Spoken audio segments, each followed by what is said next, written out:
Hello and welcome back to Tesla News. My name is Marian and I'm your host today, and I'm going to give you a new update regarding the battery pack of the 4680 cells, and we will look into Shanghai and Germany. So glad to have you here. If you're new to my channel, do consider subscribing. I would really appreciate that. And we will start with the video of Munro live yesterday. So if you haven't checked out his YouTube video, I do find that very interesting and a lot of information's inside.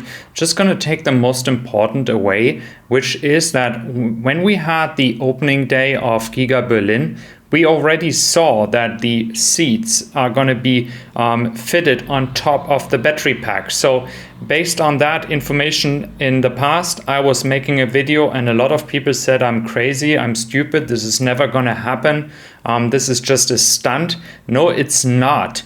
And Tesla really does that now. They have the battery pack, and on top you see here the front seats left and right, and then you have all the other stuff as well installed directly on top of the battery pack. What is really interesting here is the information about the weight. Of course, you have different battery packs and different size of a battery pack. But if you take the seats and the battery pack, so everything that you see here right now, you have a total weight of 1,198 pounds. For European viewers, it is 443 kilos. This is almost 50% less than all the other competitors. The only thing you have to keep in mind is that we have different battery sizes, but again, they are comparing this weight with battery packs. So the other competitors out there, they don't have the seats on top. So Tesla is achieving, even with the seats on top, a lower weight than any other competitor out there. So that is really exciting. So I believe that what I have talked about before and the rumors that Tesla is actually having a way better range as currently in the software stated for the Model Y standard range, it's just because Tesla doesn't want to increase the hype too much, because they are not able to produce as many 4680 battery packs yet. They don't want that people are waiting for the standard range. This is the reason why they are not officially having it on the website yet. So this might be the reason they are limiting the range to a certain amount, which is fitting customers.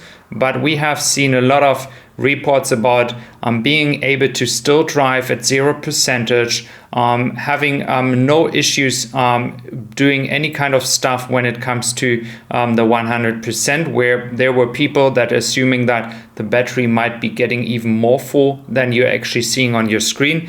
So I think that Tesla, with the less weight, has a major advantage with that. And not only that, they could reduce the battery pack because the range is going to increase, or they keep the same battery pack size, and with that you would even have much more range because you have way less weight to carry. So there's only plus points right now. The only thing we have to wait here in Europe for is Giga Berlin and the battery cell production that is going to start by the end of the year. And then I assume Tesla is going to move forward for the standard range Model Y and going to do the same thing as in Austin.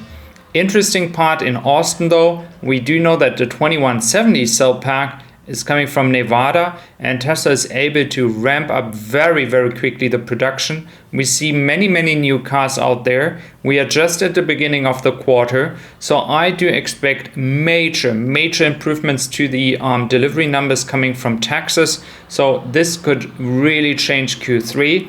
Just keep in mind, we still have rumors it could happen again, a lockdown in Shanghai. I don't think personally it will be happening, because I don't think the Chinese government can afford this image that major companies cannot produce anymore in China because of all the lockdowns. So I don't believe there will be another lockdown. They're just going to make major limitations to move around, but again, not a pure lockdown like we had it.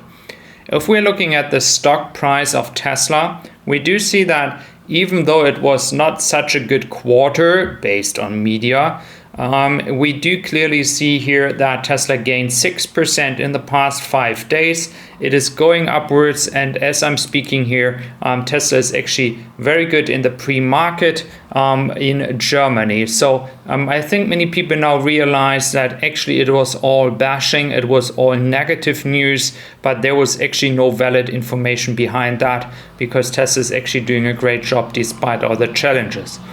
Looking into China and the harbor here from Wuhan, very important to understand those cars that you see here. They were parked at the harbor, but it is not clear if they're going to European customers, as these are cars being produced last quarter. And we have seen before that smaller ships arrive, they take those cars and they do move them then towards another Chinese city, so they use the shipment as well. So it's not clear yet if those cars will be moving to Europe, so we still have to wait for official information that the first ship to Europe is going to come. I do expect that somewhere between the 10th and the 15th, so that is going to be very important to see if how fast the first ships are going to move towards Europe. So that is the good news from China, that we at least have already some cars out here. Again, rumors, testing of COVID and all these measures being held from Chinese government are increased again in Shanghai. So we have to see. I do really hope that I'm correct with the lockdown estimations. Then we have a new software update for all the people in Europe.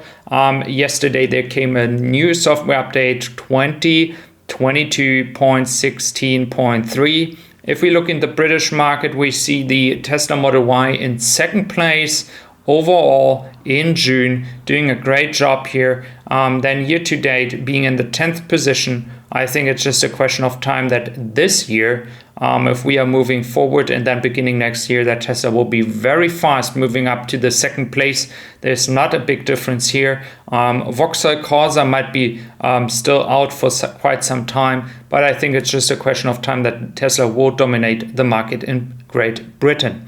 For all people in the United States, the supercharging is going to increase to non-Tesla drivers as well. Again, they're going to open it like in Europe, but still going to take some time. Again, I do believe it is the right decision to do so. For all the US people, believe me, in Europe, Tesla is having no issues by opening the superchargers. There's no issues at all when it comes to wait times. Again, I think Tesla controls that by camera. Who is allowed to go there? They can close it for non-Tesla drivers anytime, so nothing to worry about. Thank you very much for being here.